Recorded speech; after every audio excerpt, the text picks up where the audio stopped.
사랑하는 성도 여러분, 평안하셨습니까? 7월 9일 목요일, 오늘의 말씀 시편 143편 1절에서 8절까지의 말씀을 함께 읽도록 하겠습니다. 여호와여, 내 기도를 들으시며 내 간구에 귀를 기울이시고 주의 진실과 의로 내게 응답하소서. 주의 종에게 심판을 행하지 마소서. 주의 눈앞에는 의로운 인생이 하나도 없나이다. 원수가 내 영혼을 핍박하며 내 생명을 땅에 엎어서 나로 죽은 지 오랜 자같이 나를 암흑 속에 두었나이다. 그러므로 내 심령이 속에서 상하며 내 마음이 내 속에서 참담하니이다. 내가 옛날을 기억하고 주의 모든 행하신 것을 읊조리며 주의 손이 행하는 일을 생각하고 주를 향하여 손을 펴고 내 영혼이 마른 땅같이 주를 사모하나이다. 여호와여, 속히 내게 응답하소서. 내 영이 피곤하니이다. 주의 얼굴을 내게서 숨기지 마소서. 내가 무덤에 내려가는 자 같을까 두려워하나이다. 아침에 나로 하여금 주의 인자한 말씀을 듣게 하소서. 내가 주를 의뢰함이니이다. 내가 다닐 길을 알게 하소서. 내가 내 영혼을 주께 드림이니이다. 아멘. 사랑하는 성도 여러분, 생각지도 않았던 코로나가 저와 여러분의 소중한 시간 2020년 절반을 송두리째 앗아간 것과 같은 그런 상실감을 우리에게 안겨다 주었는데요. 코로나로 인해서 교회는 3월 중순부터 그동안 한 번도 시도해보지 않았던 실시간 온라인 예배를 드려야 했고, 주중에 모든 예배와 소그룹 모임도 일시적으로 중단해야 했습니다. 그러나 그런 상황 속에서도 이처럼 오늘의 말씀과 금요 말씀을 통해서 지속적으로 하나님의 말씀을 생각할 수 있기에 그나마 다행스럽고 얼마나 감사한지 모릅니다. 그리고 지난달에는 코로나에 대한 대비를 충분히 갖추고 부분적으로나마 현장 예배를 시작하게 된 것도 참 감사한 일입니다. 그런데 최근에 남가주에 코로나 확진자가 하루가 다르게 급증하는 것을 보면서 더욱 스스로 조심하고 또 조심해야 함을 깨닫게 됩니다. 코로나가 어떻게 진행될지는 정말 아무도 예측할 수가 없습니다. 우리 인생도 그런 것 같습니다. 예측할 수 없는 고난과 환난이 밀려옵니다.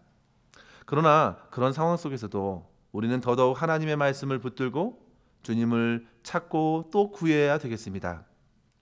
이런 고난의 여정 속에서 이 시편을 계속 묵상하고 있는 것은 참으로 주님께 드려지는 우리의 기도를 새롭게 할 수 있는 좋은 기회가 된다고 생각됩니다. 특별히 우리가 함께 읽은 오늘 본문 시편 143편의 이 다윗의 시는 다윗이 처참한 상황에서 부르짖는 기도입니다. 이러한 본문을 통해서 저와 여러분의 기도가 어떻게 회복되어야 할까요? 두 가지 측면으로 한번 살펴보겠습니다. 첫 번째로 성도 여러분, 우리는 하나님께 기도하지 않고는 이 땅에서 살아갈 수가 없는 존재라는 사실을 확인할 수 있습니다. 혹자는 말하죠. 기도가 영혼의 호흡이라고요. 그만큼 기도는 생명과도 같습니다. 다윗은 본문 1절부터 외치지 않습니까? 여호와여, 여호와여. 그렇게 주님을 찾고 부르짖습니다. 그만큼 절박한 상황이었던 것 같습니다. 본문을 자세히 읽다 보면 다윗이 기도할 때에 그때마다 바로 응답된 기도가 아니라는 사실을 알게 됩니다.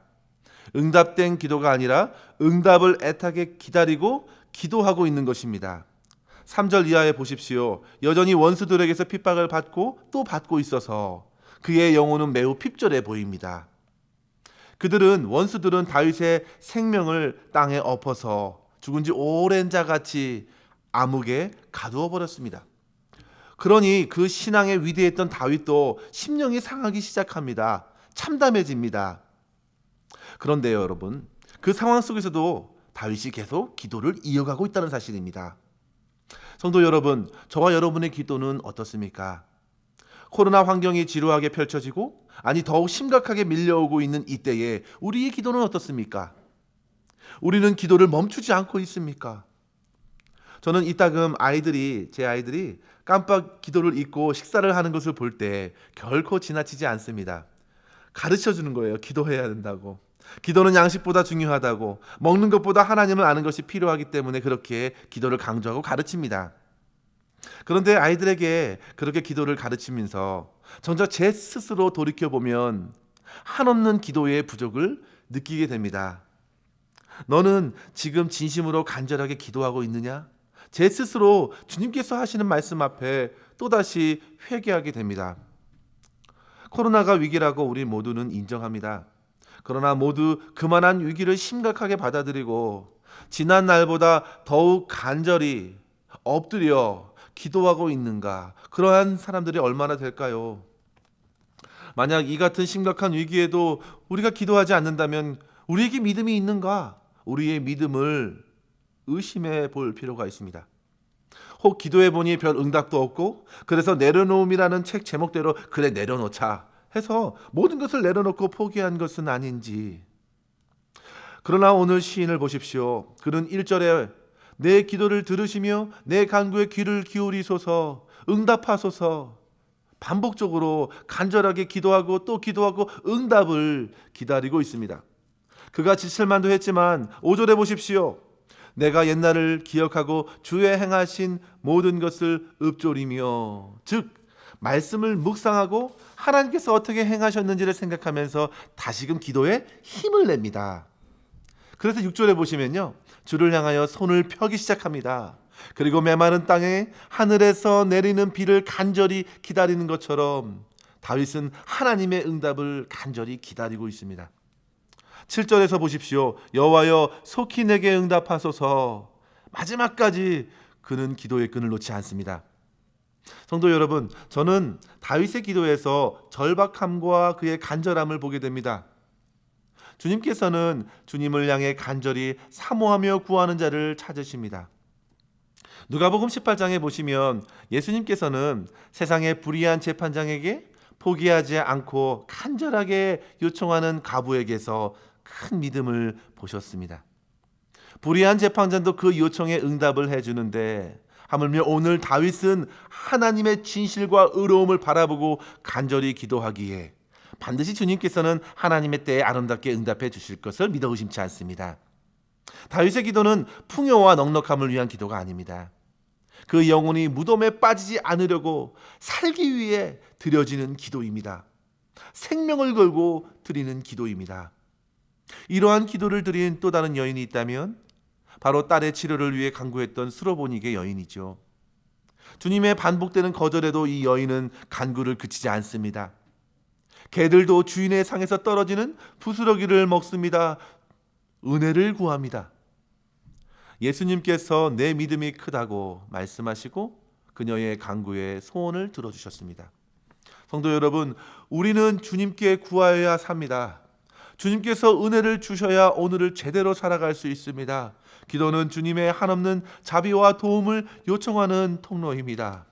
오늘도 성도 여러분, 이 코로나의 어려움 속에 지날 때에 더더욱 주님께 간절히 부르짖고 주님의 자비를 간절히 구하실 수 있는 저와 여러분 될 수 있기를 주님의 이름으로 간절히 축원합니다. 두 번째로 성도 여러분, 성도들이 기도할 수 있는 근거, 그 근거는 다름 아닌 우리가 주님께 속한 자이기 때문이죠. 본문 2절의 앞부분을 보십시오. 주의 종이, 마지막 읽진 않았지만 12절 끝에 보시면 나는 주의 종이니이다 라고 다윗은 고백합니다. 그가 그렇게 간절히 주님께 부르짖을 수 있는 것은 주님의 보호심을 온전히 받아야 할 종이자 동시에 주님의 말씀을 따라야 할 종이기 때문이라고 고백하는 것이죠. 고대 근동에서 주인은 자기 종들의 생명을 보호하고 생계를 책임져 주어야 했습니다. 그런데 만약에 그 주인이 무자비하고 악하다면 어떨까요? 그 주인의 성품대로 그대로 주인에게 속한 종의 운명이 결정될 것입니다. 그러나 오늘 다윗이 바라보는 주인 되시는 하나님은 어떠십니까? 1절에 보시면 한없이 진실하시고 의로우십니다. 10절에 보시면 주님은 선하십니다. 12절에는 인자한 분이시라고 증거합니다. 그래서 능히 하나님께서는 자기의 종이 당면한 문제를 진실과 의로서 선함과 인자함으로써 해결해 주시는 분이시죠. 그것을 믿고 다윗은 또 부르짖는 것입니다. 그런데 실상 하나님 앞에 기도를 드리다 보면 자기의 불의가 떠오르기 시작합니다. 제대로 하나님께 기도하면 특징이 있는데요. 성령께서 기도자의 마음에서 자기의 불의를 보게 하십니다. 어느 누구도 한 점 죄 없는 하나님 앞에서 꿋꿋이 설 수가 없습니다. 이사야 6장에서도 보시면 선지자 이사야가 거룩하신 하나님의 음성을 듣고 나는 부정한 자입니다 고백한 것처럼 말이죠. 누가복음 5장에서 예수님 앞에 나는 죄인입니다 무릎 꿇었던 베드로처럼 다윗도 의로운 인생이 주 앞에 없습니다. 주여 심판을 행치 마옵소서. 주의 심판이 아니라 주의 국률로 종을 살려달라고 그렇게 간구하고 있는 것이죠. 우리가 주님께 기도할 수 있는 것은 나의 의가 아니고 나의 믿음도 아닙니다. 오직 종으로 불러주신 하나님의 다음없는 은혜를 힘입어 우리는 구할 수 있는 것입니다. 예수님께서 십자가에서 이루신 그 의를 의지하여 우리의 의가 아니라 100% 주님의 공로로서 주 앞에 꿇어 엎드려 우리는 간구할 수 있겠습니다. 그렇게 다윗은 하나님의 종으로 기도하고 하나님의 응답에 자신의 길을 맡깁니다. 8절을 보십시오. 아름다운 시편의 내용을 보십시오. 아침에 주의 인자한 말씀을 듣고 그 사랑의 말씀에 힘을 얻고 소망을 얻고 또 다른 하루를 살기를 결단하고 있습니다. 주님께서 비추어 주시는 말씀의 길, 주님의 길을 따르며 자기의 상한 마음도 온 영혼도 다 드리기를 그는 결단합니다. 사랑하는 성도 여러분, 우리의 기도의 응답은 바로 우리에게 주시는 말씀입니다. 매일매일 아침마다 새롭게 주시는 사랑의 메시지가 곧 우리에게 주시는 기도의 응답이고 그것이 우리 오늘의 삶의 방향을 인도해 줄 것입니다. 성도들의 기도 응답은 그렇게 날마다 하루하루 주시는 말씀을 통하여 주어지는 것입니다. 아침마다 주님이 주신 영의 양식을 따라서 순종하다 보면 결국 주님의 응답의 길을 걷고 있는 우리 자신들을 발견하게 될 것입니다. 이러한 은혜를 오늘도 주님께 기도하는 가운데에 풍성히 누리시면서 주님께 영광 돌리는 귀한 하루를 사실 수 있기를 주님의 이름으로 간절히 축원합니다. 기도하겠습니다. 사랑의 주님, 메마른 땅에 간절히 하늘의 비를 기다리듯이 우리의 심령이 주님의 은혜, 주님의 치료, 주님의 구원을 간절히 사모하며 기다립니다.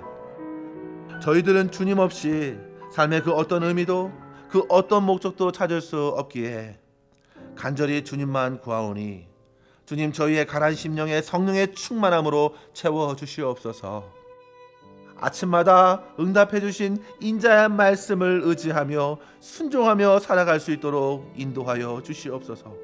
어떠한 상황이 우리 가운데 펼쳐져도 주님의 선하심과 인자심을 바라보며 오직 주님만 의지하며 살아갈 수 있도록 붙들어 주시옵소서. 우리 구주 예수님의 이름으로 간절히 기도하옵나이다. 아멘. 사랑하는 성도 여러분, 오늘도 주님과 함께 동행하시고 승리하시기를 바랍니다. 감사합니다.